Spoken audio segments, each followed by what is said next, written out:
بیرونی آقاؤں کے ہر اشارے پر ہم ناچنا شروع کر دیتے ہیں. یہ ہماری تاریخ ہے. اور آپ دیکھتے ہیں کہ ہم سروسز پرووائڈ کرتے ہیں, اور آپ نے دیکھا کہ ہم نے سروسز پرووائڈ کی اور 80,000 سے زیادہ کیجولٹیز 9/11 کے بعد ہماری قوم کو ان کا سامنا کرنا پڑا. 2018 کے الیکشن کے بعد جب عمران خان صاحب وزیر اعظم بنتے ہیں تو اس روش کو سامنے رکھتے ہوئے ہم حالات کو درست کرنے کی جستجو کا آغاز کرتے ہیں. منزل دور ہے لیکن ہم نے آغاز کیا. اس آغاز میں ہم نے پہلا پیغام دنیا کو دیا, اور وہ پہلا پیغام کیا تھا؟ پہلا پیغام جو ہم نے دنیا کو دیا, ہم نے جتنے ہمارے انٹرنیشنل پارٹنرز ہیں ان کو پیغام دیا کہ ہم کسی کیمپ پالیٹکس کا حصہ نہیں بننا چاہتے.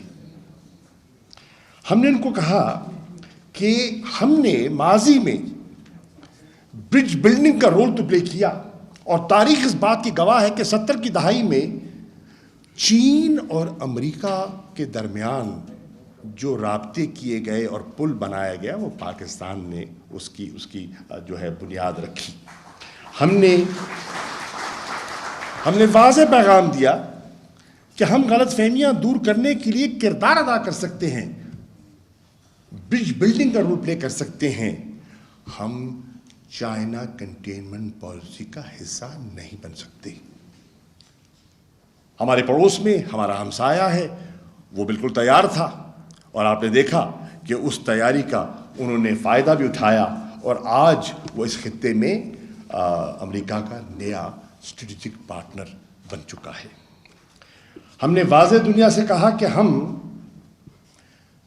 نہیں چاہتے کہ ہم کسی کانفلکٹ کا حصہ بنیں.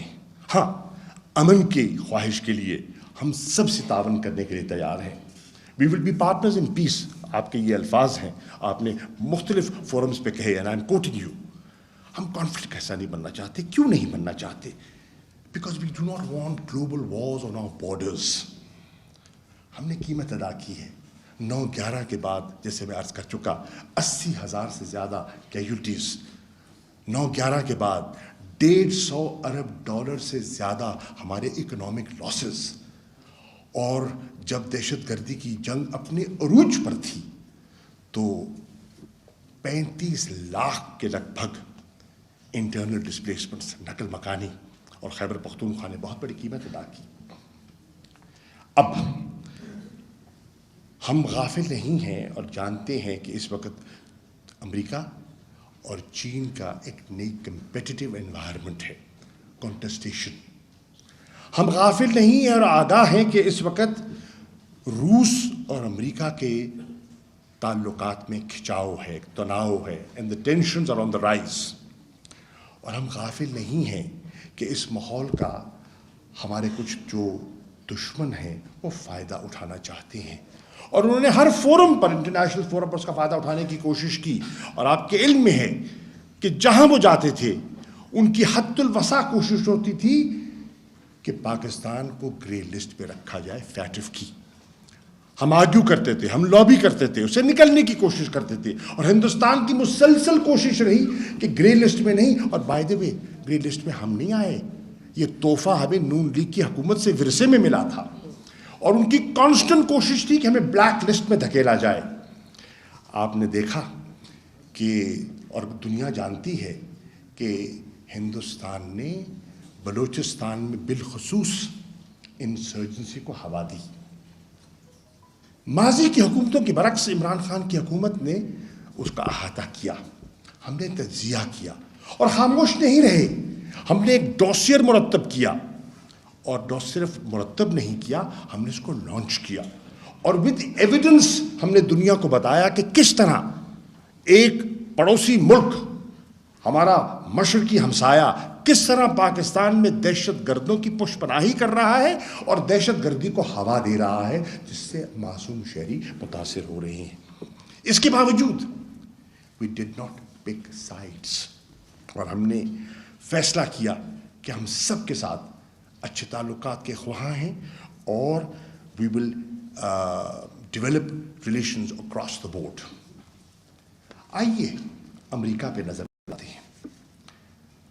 آج شہباز شریف نیو یارک میں کھڑے ہو کے کہتے ہیں کہ عمران خان کی حکومت نے امریکہ کے ساتھ تعلقات متاثر کر دیے.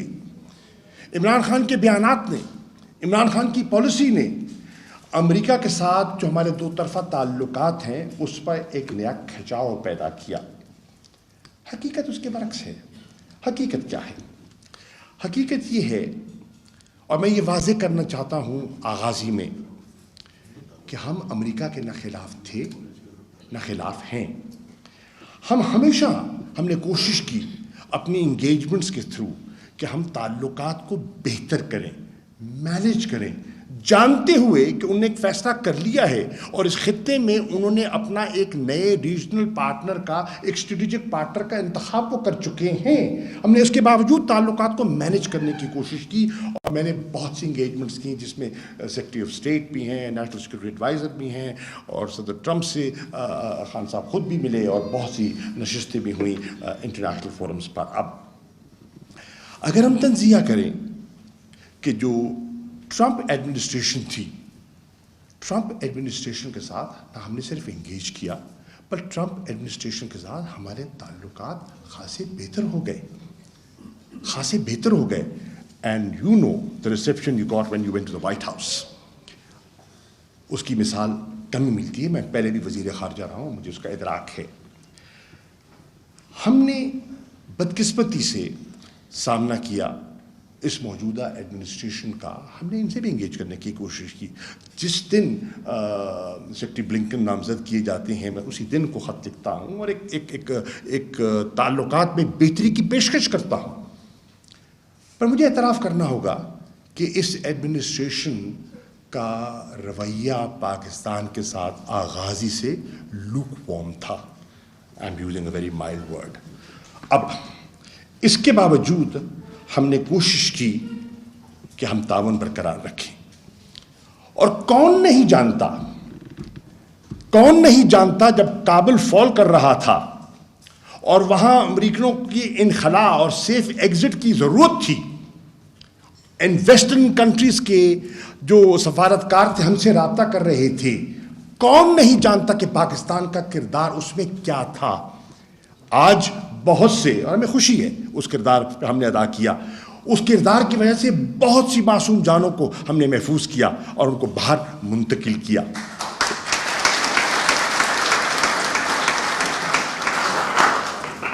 اس کو اکنالج تو کیا جاتا ہے، اکنالج کیا گیا، لیکن کوئی تعلقات میں خاطر خواہ بہتری کے لیے پیش رفت نہ دکھائی دی. چین، خواتین حضرات، چین ہمارا ایک با اعتماد دوست تھا، ہے، اور میری نظر میں رہے گا انشاءاللہ. عمران خان کے دور میں، عمران خان کی حکومت میں چین کے ساتھ ہمارے تعلقات میں پہلے سے زیادہ گہرائی اور پہلے سے زیادہ اعتماد میں اضافہ ہوا. میں چشمدید گواہ ہوں اس آخری نشست کا جس میں عمران خان صاحب کی پریزیڈنٹ شی سے ملاقات ہوئی، پریمیئر لی سے ملاقات ہوئی، اور وہ جس ماحول میں ہوئی اور جو میسیجنگ ہوئی. میں پہلے بھی بہت سے چین کے حکمرانوں سے ملتا رہا ہوں، میں نے یہ گرم جوشی پہلے نہیں دیکھی جو میں نے آخری ملاقات میں جب آپ اولمپکس کی گیمز کے لیے تشریف لے گئے تھے، ونٹر اولمپکس کی گیمز کے لیے، وہ میں نے ماضی میں نہیں دیکھی. عمران خان صاحب نے چین کے تعلقات کو اور جو اکنامک کوریڈور ہے اس کی اہمیت کو سامنے رکھتے ہوئے اس کو وسعت دی، اور ہم نے second phase of CPEC sign کیا. نہ صرف ہم نے سی پیک کا فیز 2 سائن کیا جس میں کہ ورکنگ گروپس میں اضافہ کیا، بلکہ ہم نے سی پیک کی ایک اتھارٹی قائم کی، اور اتھارٹی کا بنیادی مقصد یہ تھا کہ جو پروجیکٹس ہیں ان کو جلد از جلد پایہ تکمیل تک پہنچایا جائے.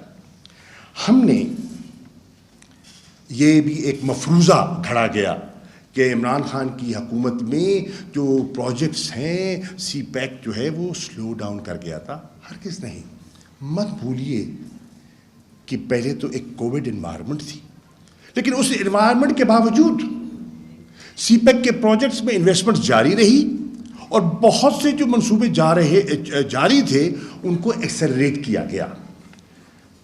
خواتین و حضرات، آپ کو سن کر حیرانی ہوگی کہ ملک کو آزاد ہوئے 75 سال ہو گئے، حکومتیں آتی جاتی رہیں، لیکن 75 سال میں پاکستان کو ایک نیشنل سیکورٹی پالیسی کوئی نہ دے سکا. عمران خان صاحب کی حکومت میں ایک نیشنل سیکورٹی پالیسی پر ڈیبیٹ ہوئی، کنسنسس بلڈ ہوا اور اس کو لانچ کیا گیا، اور اس سیکورٹی پالیسی کو ڈیفائن کیا گیا، اس کے سکوپ کو بڑھایا گیا، اور اس کا جو محور وہ اکنامک سیکورٹی کو رکھا گیا. اور یہاں میں خارجہ امور اور جو اکنامک اسٹیبلٹی کی لنکج کی بات کر رہا ہوں. ہم نے بڑا واضح کہا کہ ہم ترجیح دیں گے جیو اکنامکس کو اوور جیو پولیٹکس. یہ ایک میجر شفٹ تھا in the approach towards foreign policy, اور جو ماہرین ہیں وہ اس جملے کو سمجھ پائیں کہ میں کیا کہہ رہا ہوں. وقت نہیں ہے اس کی وضاحت میں جانے کا. ہم نے اکنامک ڈپلومیسی کو فروغ دیا اور آپ کی رہنمائی میں فروغ دیا. ہم نے ایمفسس لے کیا on regional connectivity for economic well being and stability of Pakistan, اور اس کے لیے ہم نے جو سینٹرل ایشین ریپبلکس ہیں ان کے ساتھ اپنے تعلقات میں ہیوی انویسٹمنٹ کی، اور اس انویسٹمنٹ کا نتیجہ یہ نکلا کہ وہاں ہمارے انویسٹمنٹ اور جو ایگریمنٹس ہیں، ٹریڈ ایگریمنٹس، نہ صرف ہم نے نیگوشیٹ کیے بلکہ معاہدے سائن کیے. خواتین و حضرات، ہندوستان ہماری پہلے دن سے، عمران خان صاحب کی حکومت کے پہلے دن سے ہماری یہ خواہش اور کوشش تھی کہ ہندوستان کے ساتھ ہمارے معمول کے تعلقات ہوں اور ہم اچھے ہمسایوں کی طرح رہ سکیں. عمران خان جب آتے ہیں اور پہلی تقریر کرتے ہیں 18 کے الیکشن کے بعد، تو وہ کیا کہتے ہیں؟ وہ کہتے ہیں آپ امن کی طرف ایک قدم اٹھائیں، میں 2 اٹھانے کو تیار ہوں. تو اس سے کیا ظاہر ہوتا ہے کہ ہماری سوچ کیا تھی؟ اور یہ ہماری سوچ کیوں تھی؟ یہ ہماری سوچ اس لیے تھی کہ تحریک انصاف کا اکنامک ایجنڈا تھا. تحریک انصاف سمجھتی تھی کہ اگر ہم نے پاکستان کو آگے بڑھانا ہے تو ہم نے پاکستان کے سوشل انڈیکیٹرز کو درست کرنا ہے. اگر ہم نے پاکستان کے سوشل انڈیکیٹرز کو درست کرنا ہے تو ہمیں پاکستان کو معاشی طور پر مستحکم کرنا ہے. اور ہمارا اکنامک ایجنڈا میں ایک بہت بڑا، اور عمران خان کو کئی تقریروں میں آپ نے سنا کہ one of the wonders of China was and is کہ انہوں نے کروڑوں لوگوں کو غربت کی لکیر سے نکال کر اوپر لے کر آئے. تو عمران خان کی یہی تصور ہے. وہ پاکستان کی خارجہ پالیسی کو وہ سمت دیتے تھے جیسے کہ عام پاکستانی کی بھلائی مقصود تھی. غربت کی لکیر سے ان کو باہر نکالنا تھا. جو سسکیاں لے کر جی رہے ہیں ان کو جینے کا حق دینا تھا. یہ تھی ہماری خارجہ پالیسی. خواتین و حضرات، ہماری اس کوشش کے باوجود، ہمارے اس اشارے کے اور پیغام کے باوجود، بدقسمتی سے ہندوستان میں ایک ایسی حکومت مارز وجود میں آ گئی جس کی کہ ہندوتوا RSS سوچ تھی. ہمارے پازیٹیو جسٹس کو بھی ریسیپروکیٹ نہ کیا گیا، اور انہوں نے ایک ہندوتوا اور اینٹی مسلم ایجنڈا کو جو فالو کیا تو وہ راستے میں دیواریں کھڑی ہو گئیں، اور وہ جو ڈائلاگ پروسیس تھا اس کو انہوں نے سکٹل کر دیا. ہم تو ڈائلاگ کی کبھی ہم نے ڈائلاگ سے انکار نہیں کیا تھا. ہم تو چاہتے ہیں کہ گفت چنی سے معاملات آگے بڑھائے جائیں، لیکن وہ کترا رہے تھے کیونکہ ان کا یہ ایجنڈا اور ان کا جو ریٹرک تھا وہ سامنے آ گیا. اور پھر اس کے ساتھ ساتھ انہوں نے غیر قانونی اور یک طرفہ اقدامات کا اعلان کیا. 5 اگست 2019 کو جو انہوں نے اقدامات اور میجرز جو انہوں نے اناؤنس کیے، وہ نہ صرف سیکیورٹی کونسل کی قراردادوں کی نفی کرتے تھے بلکہ جو شملہ معاہدہ تھا ہندوستان اور پاکستان کا، اس کی روح کے خلاف تھے. اور انہوں نے معاملات کو مزید جسے کہتے ہیں نا پیچیدہ کر دیا. خواتین و حضرات، لیکن اس کے باوجود ہم نے صبر اور استقامت سے آگے بڑھے. لیکن جب پلوامہ کا ڈرامہ رچایا گیا اور پاکستان کو اور عمران خان کو ایک آزمائش سے دوچار کیا گیا، تو پھر آپ نے دیکھا کہ عمران خان کی سربراہی میں پاکستان نے اپنی صلاحیت بھی ڈیمونسٹریٹ کی. 2 لڑاکا تیار کرائے,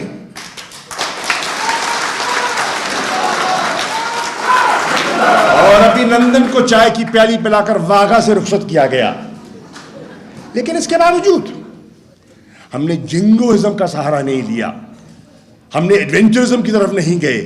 اس کے باوجود ہم نے ریسٹرینٹ کا مظاہرہ کیا اور ہم نے کہا کہ ہم معاملات کو امن سے آگے لے کر چلنا چاہتے ہیں. خواتین و حضرات, کشمیر, ہم ہمیشہ کہتے آئے کہ ہماری خارجہ پالیسی کا یہ ستون ہے, کارنر سٹون ہے. میں ایمانداری سے کہتا ہوں, اقوام متحدہ کی تقریریں اٹھا کے دیکھ لو, ماضی کے حکمرانوں کی بھی اٹھا کے دیکھ لو, اور عمران خان نے اقوام متحدہ کے جنرل اسمبلی کے اجلاس پہ جو خطاب کیا وہ بھی UN کی ویب سائٹ پہ موجود ہے, اس کا بھی ملاحظہ کر لو. ایک تقابلی جائزہ آپ کے سامنے آ جائے گا کہ ان کی کشمیر کے بارے میں کیا سوچ تھی.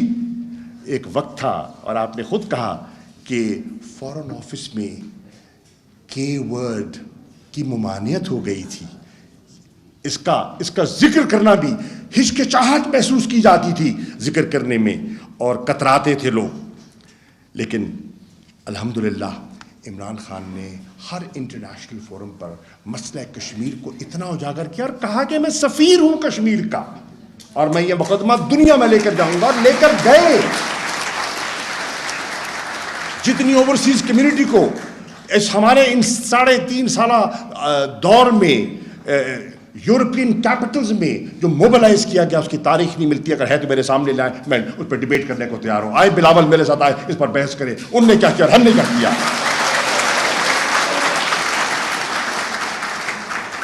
نہ صرف وہ, ایک اسپیشل اجلاس بلایا جاتا ہے اسلام آباد میں, دنیا کو دعوت دی جاتی ہے, امہ کے وزراء خارجہ کو دعوت دی جاتی ہے, اور اسی اسلام آباد میں اس امہ کے وزراء خارجہ کا جو اجلاس ہے, میں کہتا ہوں ذرا پڑھ تو لو اس کا جو ایک جوائنٹ کمیونیکے, جو اس کا جو اعلامیہ ہے, اس کو پڑھ تو لو. جتنی واضح اور جتنی ٹھوس کشمیر پر تحریک انصاف کی حکومت کا موقف ہے, اگر ماضی میں کسی کو ہے تو میرے سامنے لائے اور پڑھائے مجھے. خواتین و حضرات, جموں اور کشمیر میں, انڈین اللیگلی آکوپائڈ جموں اور کشمیر میں جو انسانی حقوق کی جو خلاف ورزی ہو رہی تھی اور ہو رہی ہے مسلسل, ہر انٹرنیشنل فورم پر الحمدللہ عمران خان نے اور ان کی ہدایت پر میں نے اس کو اجاگر کیا اور ہندوستان کو بے نقاب کیا. مجھے کوئی ان ریسنٹ ہسٹری مجھے نام لے کے بتائیے کس اور لیڈر نے اس شد و مت اور اس کنوکشن سے اس مسئلے کو اٹھایا ہو. میں اس کو سلام کروں گا.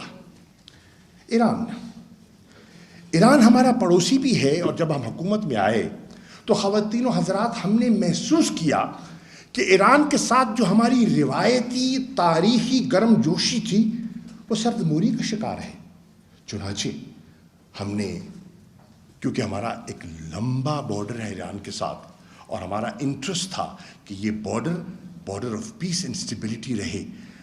ویسٹرن بارڈر جو افغانستان کا بگڑا ہوا, ایسٹرن بارڈر کشمیر کی طرف بگڑا ہوا, ایران کے بارڈر کو مستحکم رکھنا, سٹیبل رکھنا پاکستان کے مفاد میں تھا. چنانچہ جانتے ہوئے کہ جو ایک انٹرنیشنل تناؤ ہے ایران پہ, ہم نے ایک آزادانہ اور اپنی قومی ضرورت کو سامنے رکھتے ہوئے ایران کے ساتھ تعلقات کو بہتر کیا. آمد و رفت ہوئی, جواز ظریف آئے, میں گیا, خان گئے, اور پھر ہم نے تعلقات میں بہتری پیدا کی. نتیجہ نکلا کہ ایران کے ساتھ ہم نے اپنی تجارت کو بڑھانے کی کوشش کی, اور پہلی مرتبہ ایک نیا کانسیپٹ انٹروڈیوس کیا گیا, اور وہ تھا establishment of border markets. MOU sign کیا to establish border markets between Iran and Pakistan, تاکہ ہماری تجارت کو فروغ دیا جا سکے. اور پھر ایران کے ساتھ تعلقات میں بہتری کی ضرورت اس لیے بھی محسوس کی گئی کہ اگر ہم افغانستان میں امن چاہتے ہیں اور استحکام چاہتے ہیں جو پاکستان کے امن و استحکام سے جڑا ہوا ہے, تو ایران کی ضرورت ہے. اگر ہم ریجنل کنیکٹیوٹی چاہتے ہیں سینٹرل ایشیا سے, تو ہم ایران سے لا تعلق ہو نہیں سکتے. اگر ہم چاہتے ہیں کہ ہمارا جو انرجی کرائسس ہے اس سے ہم اس پر غلبہ پائیں, تو پھر Iran Pakistan gas pipeline ایک حقیقت بن سکتی ہے اور ہمارے انرجی کرائسس کو ہم اوور کم کر سکتے ہیں. اور اگر ہم سمجھتے ہیں کہ ہم نے تجارت بڑھانی ہے تو تجارت بڑھانے کے بے پناہ امکانات موجود ہیں. روس. خواتین و حضرات، بہت باتیں میں نے سنی کہ عمران خان نے عجلت میں فیصلہ کر دیا اور ماسکو روانہ ہو گئے. میں ریکارڈ کی درستی کے لیے آج کہنا چاہتا ہوں کہ پہلی بات تو یہ ہے کہ عمران خان نے روس جانے سے پہلے طویل مشاورت کی. وزیر اعظم ہاؤس میں اجلاس ہوئے، 2 نشستیں ہوئیں، ایک کی صدارت وزیر اعظم نے کی، ایک کی صدارت میں نے کی، اور ہم نے جتنا ہمارے پاس انسٹیٹیوشنل انپٹ تھا، ریٹائرڈ فارن سیکرٹریز تھے، ایکسپرٹس تھے، ان کو مدعو کیا اور ہم نے وے کیا کہ جانے کے فوائد کیا، نقصانات کیا ہیں. اور اس کے ساتھ ساتھ ہم نے انسٹیٹیوشنل کنسنسس بلڈ کیا. آج جو کہتے ہیں کہ عمران خان کا فیصلہ ہے وہ غلط کہتے ہیں. یہ عمران خان کا نہیں، یہ پاکستان کا فیصلہ تھا. اور اس فیصلے کو سامنے رکھتے ہوئے ہم ماسکو گئے. اور ماسکو میں جو 3.5 گھنٹے کی نشست ہوئی، خان صاحب کے پاس تو اس کی پوری یاداشت آپ کے ذہن میں ہے. But as a person who has been foreign minister of this country twice, میں آپ کی خدمت میں عرض کر سکتا ہوں کہ اتنی مفصل اور اتنی ٹھوس نشست پاکستان کے کسی سربراہ کی روس کے صدر کے ساتھ ماضی میں نہیں ہوئی.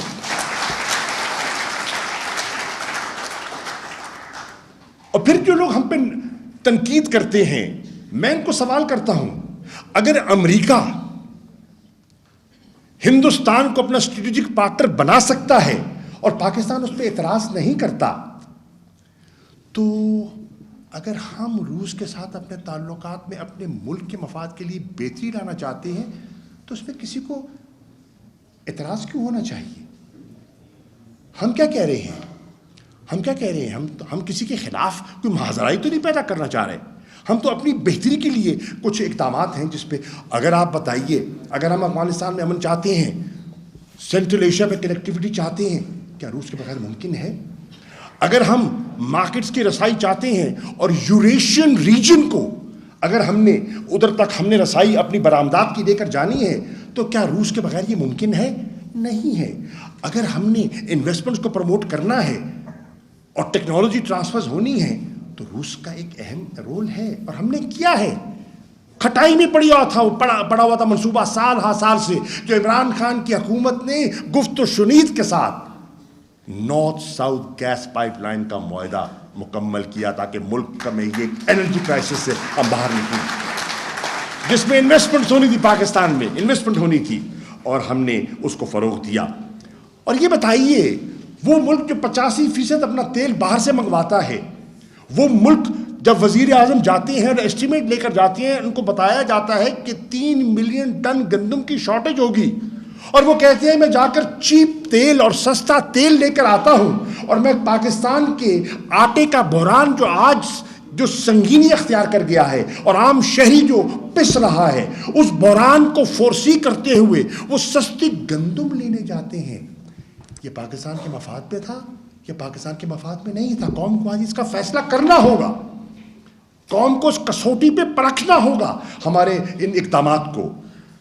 خواتین و حضرات، میں عرض کرتا چلوں، یہ سب کچھ کرنے کے باوجود جب وہاں پہنچتے ہیں اور یوکرین کے جو علم ہوتا ہے کانفلکٹ کا، تو عمران خان کیا کہتے ہیں؟ ذرا اس پہ تو نظر دوڑاؤ.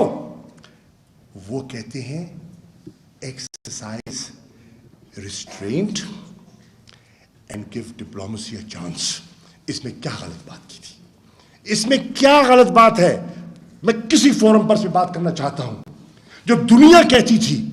He was the first leader who said that to President Putin himself.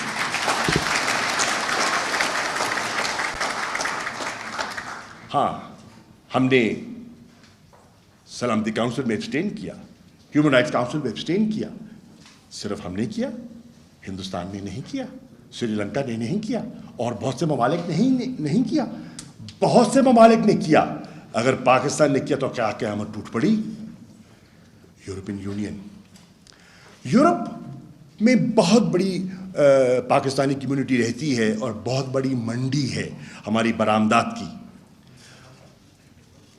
Tehreek Insaf کی پہلی حکومت ہے اور عمران خان کی حکومت ہے جس سے گفتگو تو ہوتی رہی, لیکن ہم نے گفتگو کو منطقی انجام تک پہنچایا. اور مجھے یہ کہتے ہوئے مسرت محسوس ہو رہی ہے کہ پی ٹی آئی کی گورنمنٹ نے یورپین یونین کے ساتھ ایک long term strategic engagement plan پر دستخط کیے.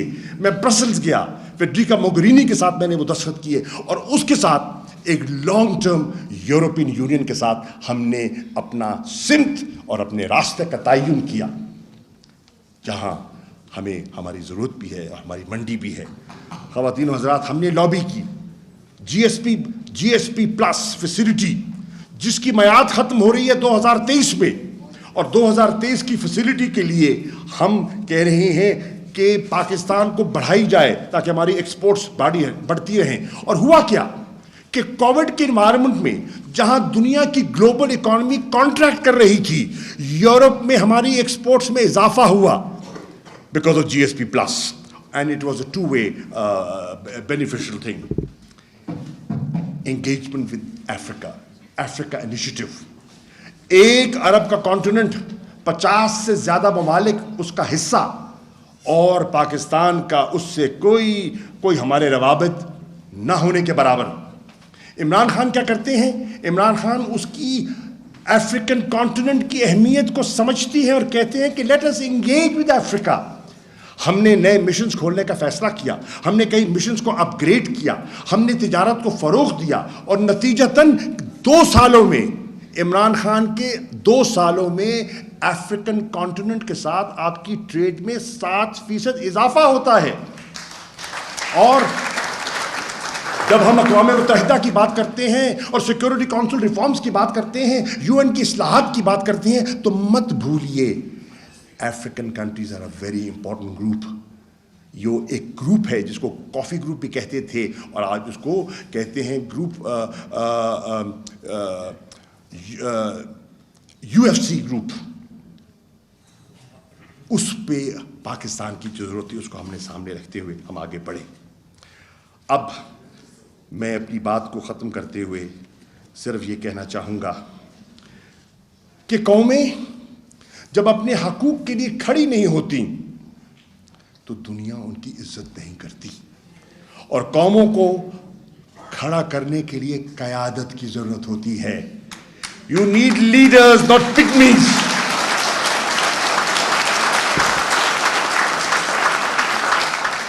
اور اگر قوم کو ایک لیڈر مل گیا ہے,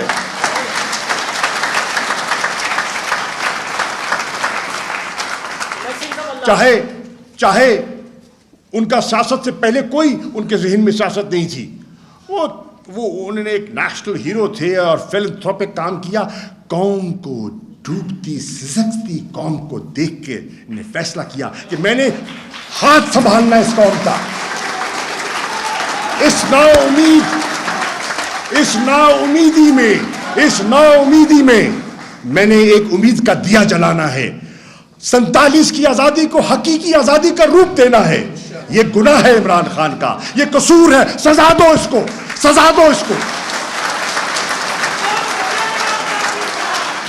یہ قوم کو جگانا چاہتا ہے. سنیے, یہ قوم کو جگانا چاہتا ہے, یہ قوم کو یکجا کرنا چاہتا ہے, یہ خودداری کا درس دیتا ہے. نااہل کر دو اس کو, نااہل کرو.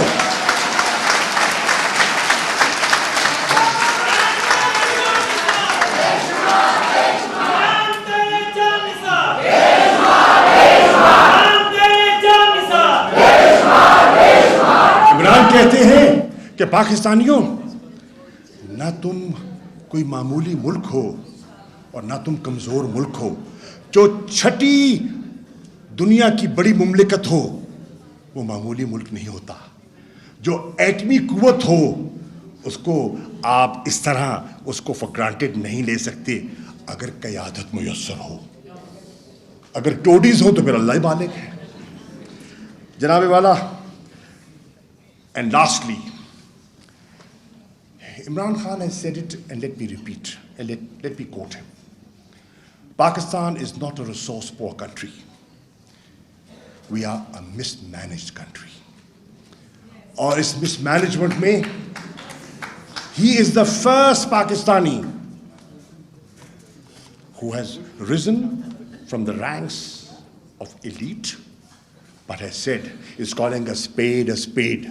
وہ کہہ رہا ہے کہ آج ملک کی جو کیفیت ہے, اس حکمران طبقے نے اپنی لوٹ مار, اپنی منی لانڈرنگ اور اس ملک کو جس طرح پلنڈر کیا ہے, اس نے پاکستان کو غریب, مظلوم اور محکوم کر دیا ہے, اور میں اس کو حقیقی آزادی دینا چاہتا ہوں. تو آئیے ہم ایک ایسے لیڈر کو اس کا ساتھ دیں جس کا کوئی پرسنل ایجنڈا نہیں ہے. آج بہت سے لوگ آئے ہیں, آج میں دیکھ رہا ہوں جہازوں پہ, وزرائے اعظم کے جہازوں پر جاتے ہیں اور اسی کچے دھاگے سے بھی بندھے واپس چلے آتے ہیں.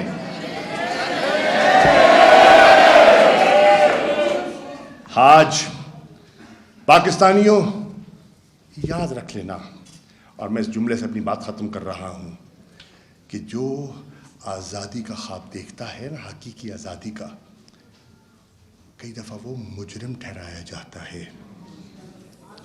غلاموں کو آزاد کرانا جرم ہے, اور جرم کی سزا دی جاتی ہے. کیا اگر تمہارے لیڈر کو, قوم کو آزاد کروانے کے لیے مجرم بنایا گیا تو اس کا ساتھ دو گے؟ یہ ہے آج پاکستانی قوم کو فیصلہ کرنا. یہ ہے انتخاب جو آج پاکستان کو کرنا ہے. اگر آزاد خارجہ پالیسی بنانی ہے تو اس کی قیمت ادا کرنی پڑے گی. آج فیصلہ کر لو, آج فیصلہ کر لیں, یا آئیے مل کے رہتے ہیں غلام, ابن غلام بنت غلام, یا غلامی قبول کر لو یا غلامی کی زنجیریں توڑ ڈالو. اور اگر غلامی کی زنجیریں توڑنی ہیں تو پاکستان کو معاشی طور پر مستحکم کرنا ہوگا. اگر غلامی کی زنجیریں توڑنی ہے تو آزاد خارجہ پالیسی پاکستان کو دینی ہوگی. And let the people know, let the world know,